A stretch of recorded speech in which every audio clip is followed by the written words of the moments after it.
85 1.4 এই লেন্সটা আমি দেখছি, এই লেন্সটা নিয়ে প্রচুর ক্রেজ বাজারে। এই লেন্সটা সবাই কিনতে চায়।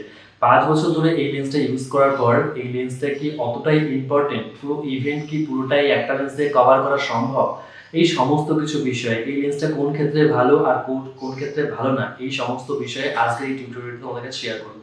আমি বিজু ৫ বছর ধরে এই লেন্সটা ইউজ করছি। করার পর আজকে মনে হলো কিছু জিনিস তোমাদেরকে শেয়ার করা অবভিয়াসলি দরকার।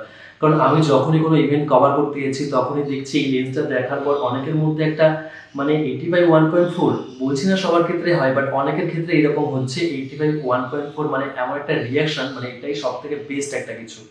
বাট এটা কি সত্যি সেই রকম? সেই বিষয়গুলো নিয়ে ডিসকাস করার জন্য আজকের এই ভিডিওটা। দেখো, এই লেন্সটার কস্টটা অনেকটাই অ্যারাউন্ড এখন 80,000 এর কাছাকাছি। এটা যদি সিগমার নাও, আমার কাছে সিগমার আছে, আর যদি জি মাস্টার নাও এটা আরো অনেক বেশি দাম হয়ে যায়। তো এই লেন্সটা তোমার পোর্ট্রেটের ক্ষেত্রে খুবই ভালো লেন্স। যখন তুমি পোর্ট্রেট ক্লিক করছো সিঙ্গেল বা দুজনের বা একটু বড় জায়গার মধ্যে শ্যুট করছো, সেক্ষেত্রে এই লেন্সটা খুবই ভালো একটা লেন্স। কিন্তু যদি তোমরা এই লেন্স দিয়ে মনে করো গ্রুপ শ্যুট করবে বা তুমি চাইছো একটা লেন্স যেটা দিয়ে সমস্ত কিছু ইভেন্ট কভার করতে, তাহলে এই লেন্সটা তুমি যদি প্রথমবার কিনে থাকো, মানে ফার্স্ট লেন্স হয়ে থাকে ক্যামেরার সঙ্গে, তুমি কাউকে দেখলে খুব ভালো ফটো উঠছে আর সেই বেসে তুমি তোমার এই লেন্সটা নিয়ে যাবে, তাহলে কিন্তু অনেক বড় ভুল করবে। কারণ এই লেন্সটা দিয়ে পুরো ইভেন্ট তোমার কভার হবে না।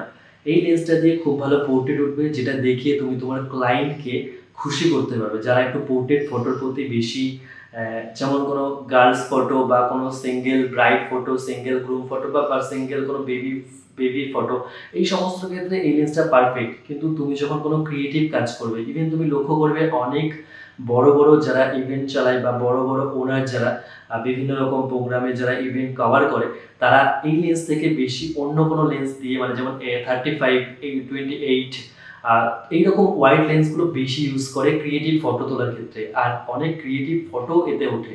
কিন্তু এই লেন্সটায় অতটা ক্রিয়েটিভ ফটো তোলা যায় না। পোর্ট্রেটে তুমি এটা থেকে বেস্ট আউটপুট পাবে। তাই যারা শুধুমাত্র ভাবছো যে এই লেন্সটা কিনবে, এই লেন্সটা কিনে পুরো ইভেন্ট কভার করে ফেলবে আর ফটো চকচকে আর পিছনে ব্লারটা যেহেতু বেশি দেয়, ডেপথটা পাওয়া যায়, তো সেই ক্ষেত্রে তুমি ভেবে থাকলে এই লেন্সটা তোমার ক্ষেত্রে নেওয়া ঠিক হবে না। এবার যদি তুমি ভাবো যে এইরকম ধরনের লেন্স যেটা নিলে আমার মোটামুটি একটা কভার হবে, ওয়াইডও পাবো, আবার তোমার একটু তোমার ক্রিয়েটিভ শটগুলো নিতে পারো, তাহলে 35 1.4 অনেকটা বেস্ট অপশন।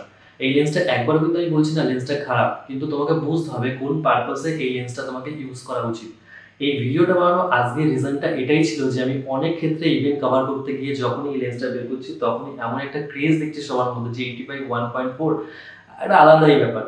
তো ক্রেজ নেওয়ার জন্য ঠিক আছে, বাট অনেক লেন্স আছে যেমন 55 এর জাইস আছে, তুমি ইউজ করতে পারো। সেই লেন্সটা তুমি মানে অনেকটা তুমি ডেপথও পাবে, আবার তোমার কিছুটা ওয়াইডও পাবে এর থেকে বেশি।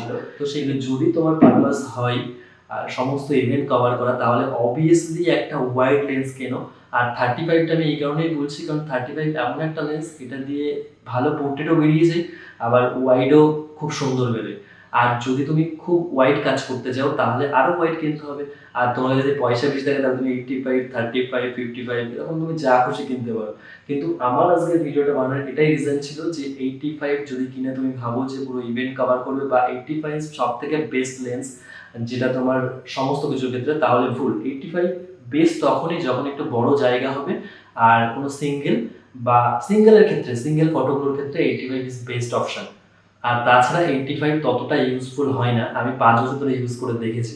তো এটাই ইনফরমেশন তোমাদেরকে শেয়ার করা ছিল। যারা 85 দেখলে একটা অন্যরকম ভাবে রিয়াক্ট করো, তাদের জন্য এই ভিডিওটা অবভিয়াসলি। আর তোমার যদি কোনো বন্ধু এরকম থেকে থাকে যে 85 তার কাছে সব থেকে বেস্ট লেন্স, মানে তাদের কাছে ক্লিক করার জন্য, ফটো ক্লিক করার, তাকে শেয়ার করে দিও, তাকেও বুঝিও বিষয়টা, তাহলে সে বুঝবে।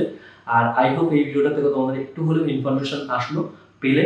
তো পরের ভিডিও আছে এরকম টপিক নিয়ে। আর আমার চ্যানেলে নতুন হলে বা আমার পেজে নতুন হলে ফলো করে দিও, আর ইউটিউবে থেকে হলে সাবস্ক্রাইব করে দিও। Thank you guys.